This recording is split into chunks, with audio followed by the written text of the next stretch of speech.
भाई जो गुरु वचन पे डट गए, कट गए फंद 84 के। खवास सुनो अब्राहिम, कैसा खिलवत खाना, एक घड़ी सिजा पर पोडे, तन का चाव उड़ाना। 3 जगह नहरे नहरे निशान होकर खाल उतर गई और हंसे भगवान, खूब हंसे। राजा के पसीने आ गए कि ये कोरडा लगे पत्थर और दस जा। उसका हाथ पकड़ा, वो परमात्मा हंस रहे थे पेट पकड़ के, जैसे हम खूब जोरता है सागर। उससे बात पूछने के लिए हाथ पकड़ा, तीनों बता हंस कैसे रही है? कि मैं इसलिए हंस रही हूं कि मैं तो स्त्री गंदी सेज पर एक घड़ी सोई थी, मेरे 3 कोरडे लागे, मेरी खाल उतरी और बच्चों 13 के हो जाए दिन रात सोए। मांग लो यहाँ के सुख, कर लो राजनीति, बन जाओ धनी, बन जाओ सेठ। क्या कहा परमात्मा ने कि मैं तो तेरे झूठे सुख के ऊपर, तेरी झूठी सेज के ऊपर एक घड़ी सोई हूं और 3 कोरडे खाने पड़ गए। और तेरा क्या हाल होगा जो सोवे दिवस और राता, उनका क्या हाल विधाता। कि तू बेटा इस सुख को भोग रहा है ना दिन रात, तेरे साथ में क्या बनेगी जब मुझे इतना सा भोगने के कारण इतना दुख मिला, इतना कष्ट मिला। तो ले लो सुख, मांग लो सुख, बन जाओ राजा, बन जाओ एमएलए, मंत्री, सरपंच। ये तो मालिक है, जिस बात को मन में सोचकर भक्ति करोगे वैसा ही देगा, इसका नियम है। शतलोक में काल ने, इस निरंजन ने, गुरुदेव ने बताया कि सार नाम का जाप किया और एक पैर पे खड़ा होकर तपस्या की और मन में क्या था, अलग से राज्य प्राप्त करूं। दे दिया परमात्मा ने अलग से राज्य, क्योंकि इन भक्ति मंत्रों का हम अपने मन में जो भी इच्छा करके जाप करेंगे हमें वही मिलेगा, ये नियम है। धन मांगोगे धन मिलेगा लेकिन मोक्ष नहीं मिलेगा, राज मांगोगे राज मिलेगा लेकिन मोक्ष नहीं मिलेगा। काल ने राज्य मांगा, सार नाम का जाप किया और तप किया, जैसी वो जानता था भक्ति, उसके बदले में परमात्मा ने किस ब्रह्मांड का राज दे दिया। आज देख लो क्या हो रही है उसके साथ में। जब उसका शरीर छूटता है ना दुर्गाकार काल का, आप और हमसे भी भयंकर दर्द, परेशानी, पीड़ा होती है उसको। और खाना क्या पड़ रहा उसको? अरे आप और हमारे लिए तो परमात्मा ने काजू, किशमिश, सेव, संतरे, बादाम, हलवा, खीर, बासमती चावल, खिचड़ी, कचौड़ी, पकौड़ी, पता नहीं क्या क्या पकवान दे दिए। और काल क्या खाता है? यहां का राजा गंध खाता, गंध, मैल। वो मटर पनीर नहीं खाता, वो कचौड़ी पकौड़ी नहीं खाता, हमारी सूक्ष्म वासना खाता है, जो मैल होता है, गंध होता है। जिसको सुख चाहिए था, अक्सर पुरुष सार नाम का जाप कर रहा था और मन में अलग से राज्य प्राप्ति की इच्छा, दे दिया परमात्मा ने। वो भी रोता है कि मैंने गलती कर दी बहुत बड़ी। तो सोच लेना भाई और बहनों, भक्ति तो हम भी वही कर रहे हैं, सार नाम ये वही है। और जो मन में इच्छा रख के जो भक्ति करेगा, जाप करेगा, परमात्मा वही देगा, अंतर्यामी है। और फिर वो राज मिलने के बाद, सुख मिलने के बाद फिर क्या मिलेगा? अगर भक्ति से पैर फिसल गया, क्योंकि राज मांगेंगे तो ऑटोमेटिक मर्यादा खंडित, धन मांगेंगे ऑटोमेटिक मर्यादा खंडित, क्योंकि मांगना तो केवल भक्ति है। भक्ति के अलावा कुछ भी मांगा और भक्ति भी कर रहे हैं तो मर्यादा खंडित हो गई। सतगुरु तो अंतर्यामी है, फिर मोक्ष नहीं मिलेगा, वही वस्तु मिलेगी जो हमने मांगी है। और मोक्ष नहीं हुआ तो फिर क्या होगा काल के जाल में? और फिर वो सुख हमारे लिए जी का जंजाल बन जाएगा, वो सुख फिर हमारे लिए जी का जंजाल बन जाएगा। फिर तो मन में क्या सोच के भक्ति करना है? केवल मोक्ष और कुछ नहीं। तेरी गंदी सेज पर एक घड़ी सोई थी, मेरे 3 कोरडे लागे, मेरी खाल उतरी और बच्चों 13 के हो जाए दिन रात सोए। जो सोए दिवस और राता, उनका के हाल विधाता। इतना कहते अंतर ध्यान हो गया। अब बच्चों, आपको पता है पूरी कथा। फिर जंगल में घूमने गया, शिकार करने गया, वहां 3 कुत्ते लिए, बहुत से खाड़े करके उस नरक से निकाला अपनी प्यारी आत्मा को। फिर कहते हैं उसने जब ज्ञान सोनू आ गया कि तो तीन नरक दिखने लग गया वो राजपाट।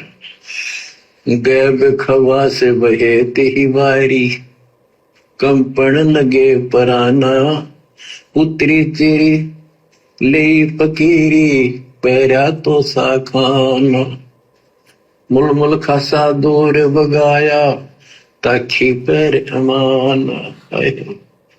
कहते हो सुंदर कपड़े राजशाही कपड़े उतार के और अपना सामान एक कंबल लपेट लिया। 16 सहस सोहेली ही छोटी 18 लाख तुराना सतगुर शब्द लई फकीरी अब्राहिम सुल्तान। 16,000 औरतें एक से एक सुंदर 18 लाख घोड़े और सतगुरु के शब्द से उनकी विचार सुनकर राज त्याग कर फकीरी संन्यास लिया, इस घर से निकल गया। जो सुख, जो राजपाट, जो वैभव आप और हम वर्तमान में सपने में भी प्राप्त नहीं कर सकते, लाख यत्न करके भी। अब्राहिम सुल्तान ने उनको ठोकर मारी, ठोकर। फिर भला हम क्या मांगना चाह रहे भाई? किस चीज में सुख ढूंढ रहे हैं फिर हम? जिस चीज में दुनिया सुख ढूंढ रही है, अब्राहिम ने उनको ठोकर मार दी, उसको सुख दिखाई नहीं दिया उनमें। और अगर परमात्मा ने हमें दे भी दिया वो वैभव, वो राजपाट, वो सुख, वो संपत्ति, तो हमें अब्राहिम सुल्तान से शिक्षा लेनी चाहिए कि फिर हमारी स्थिति वही होगी।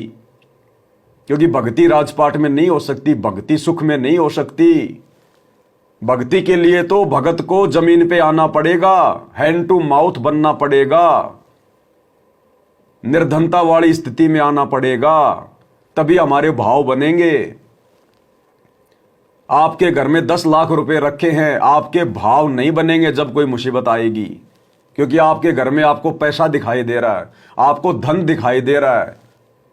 और जिसके घर में 2 पैसे नहीं, वो पहले से हाथ जोड़ेगा अपने गुरुजी से, हे गुरुजी दया करना मालिक, हे परमात्मा पूरे परिवार पे दया करना, परमात्मा कोई हारी बीमारी ना लग जाए, परमात्मा दास के पास तो पैसा नहीं है, कहां से करूंगा, क्या करूंगा, परमात्मा दया करना, पहले हाथ जोड़ेगा। और पैसे वाले भगत के घर में हारी बीमारी भी आ गई तो भी वो उस भाव से गुरुजी को याद नहीं करेगा, क्योंकि उसको तो पंजाब नेशनल बैंक का एटीएम दिखाई दे रहा है, उसको तो एसबीआई बैंक का एटीएम दिखाई दे रहा है जिसमें लाखों रुपए पड़े हैं। तो ये माया इस प्रकार से भगत और भगवान के बीच में एक सूक्ष्म जाल का काम करती है, सूक्ष्म जाल का काम। हमारी श्रद्धा, हमारे भाव हमारे सतगुरु में नहीं बनने देती है।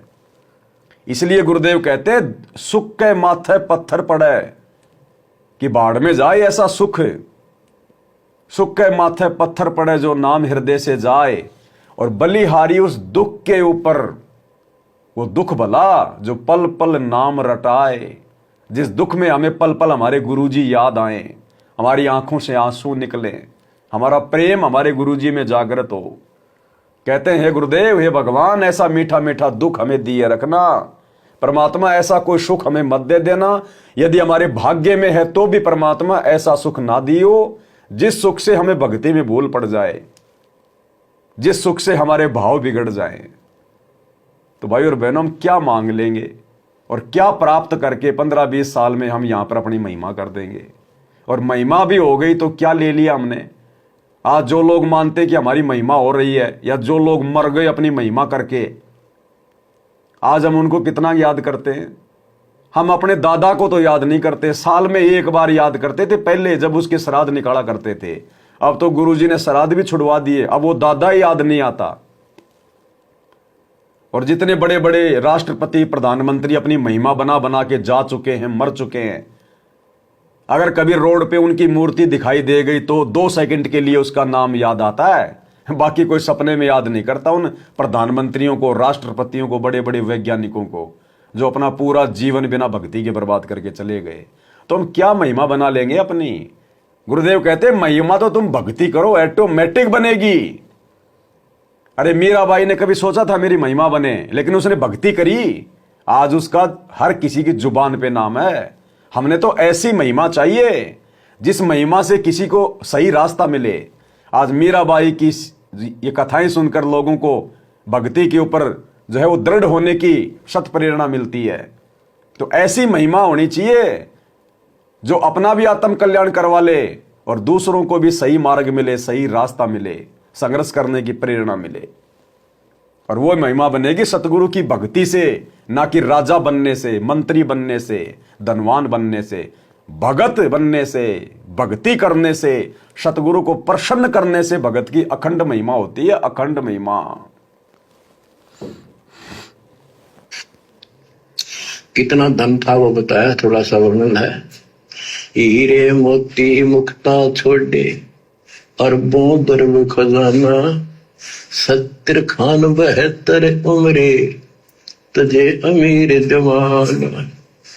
मेवा मान बड़ाई छोड़ी अमृत भोजन खाना, नंगे पैरों बहे पिया दे बरकत छाड़े निशान। घोड़े जोड़े सब ही छोड़ चले अनंत फौज पिल खाना, सार शब्द दिल अंदर वेद्या अविगत अमल दीवान। परमात्मा कहते हैं वो तुम्हारा गुरु भाई इब्राहिम सुल्तान आदम, जो ठाठ बाट इस धरती पे वर्तमान में किसी के नहीं है। आज भारत में सबसे ज्यादा धनी मुकेश अंबानी माना जाता, 20 लाख करोड़ की संपत्ति। और रात को ढंग से नींद भी नहीं आती भाई को, गोलियां खा खा के सोना पड़ता है, 20 प्रकार की उनको बीमारियां। उसका छोटा लड़का देख लो, कब राम को प्यारा हो जाए कोई भरोसा नहीं है, ऐसी बीमारी से ग्रस्त है। ना ढंग से चल पाता, ना खा पाता, ना बैठ पाता, कोई जीवन का आनंद नहीं। इस मुकेश अंबानी जैसी संपत्ति तो इब्राहिम सुल्तान के वजीरों के पास में थी, वजीरों के पास में, उसके नौकरों के पास में। तो हमारे गुरु भाई ने तो उस संपत्ति को ठोकर मार दी जो आज धरती पर किसी के पास नहीं है। तो हम क्या प्राप्त करने की इच्छा अपने मन में पाले? हमें तो परमात्मा ने इब्राहिम से भी बढ़कर संपत्ति दे दी।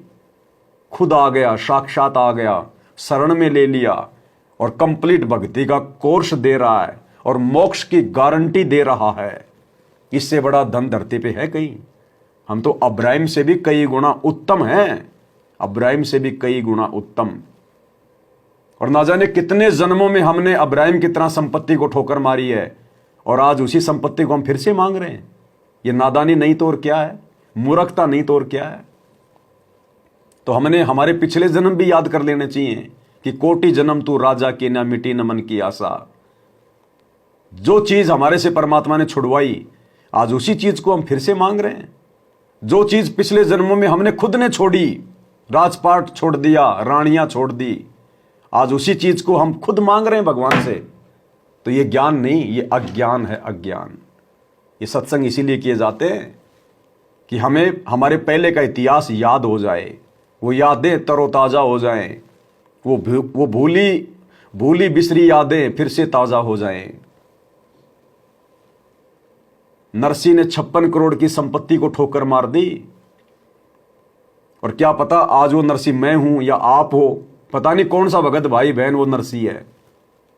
और आज यदि हम सतगुरु से यहां की संपत्ति मांग रहे हैं तो धिक्कार है, फिर सतगुरु हंसेगा हमारे ऊपर कि गधे, तूने पिछले जन्म में तो 56 करोड़ की संपत्ति का भंडारा कर दिया, ठोकर मार दी, और आज तू फिर से 1-2 लाख रुपए के लिए हाथ फैला रहा है। तो सतगुरु भी हमसे नाराज होगा। तो मालिक ने मांगना एक ही बताया, बाकी तो भीख है, भीख। और मांगना क्या? भक्ति दान मोहि दीजियो देवन के देवा हो, और जन्म पाया भूलूं नहीं करहूं पद सेवा हो। केवल भक्ति, और भक्ति हमें मिल गई, हमें मांगने की भी जरूरत नहीं पड़ी। समर्थ ने, अंतर्यामी ने बिन मांगे दे दी, बिन मांगे। अब इससे बड़ा दाता, इससे बड़ा सांवरिया सेठ और धरती पे कौन है? और हमसे बड़ा सौभाग्यशाली जीव धरती पे भला और कौन होगा? चलत गयंद इंद्र की नाई, सूरज अर्थ चपाना, सेना संगरंग दल बादल गर्द जात आसमान। कहते इतने ठाठ तेज के हाथी के ऊपर चढ़ के आगे पाछे सेना चला करती थी, दूसरे अपने राज्य जाता था शहर में। इंद्र की तरह ठाठ बांटते न, उसकी सेना चलती थी, धूल इतनी उठती थी आकाश में, तूफान सा आ जाता था, गुमार चल जाता था, इतने ठाठ थे उसके। सूरज भी दिखना बंद हो जाता था उस धूल से। ये राजाओं की महिमा मानी जाती थी। जब ये परमात्मा के शरणों में आगे नाम लिया, शरणवाने के बाद फिर परमात्मा ने कहा अब सबको समझाओ, आप मुसलमान भाई बच्चों को मायन पर लगाओ। गुरु जी रूप में परमात्मा थे। गुरु जी रूप में कौन थे? परमात्मा। अरे और कोई गुरु की भूमिका निभा ही नहीं सकता, और कोई गुरु बनकर ये सतलोक का ज्ञान दे ही नहीं सकता। खुद ये परमात्मा खुद ही गुरु की भूमिका निभाता है। तो जब अधम सुल्तान के समय गुरु रूप में परमात्मा थे, तो वर्तमान तो कलयुग की बिचली पीढ़ी है, काल का जबरदस्त प्रेशर है। क्या वर्तमान में परमात्मा किसी आत्मा को भेजेगा? इस समय तो परमात्मा खुद ही हमारा लणियार बन के आया है। लणियार, आज नहीं तो तड़क परसों आवेंगे तेरे लणियार, होले सुहागन सुरता। भाई जो गुरु वचन पे डट गए, कट गए फंद 84 के, कट गए फंद 84 के, कट गए फंद 84 के। भाई जो गुरु वचन पे डट गए, कट गए फंद 84 के, कट गए फंद 84 के, कट गए फंद 84 के।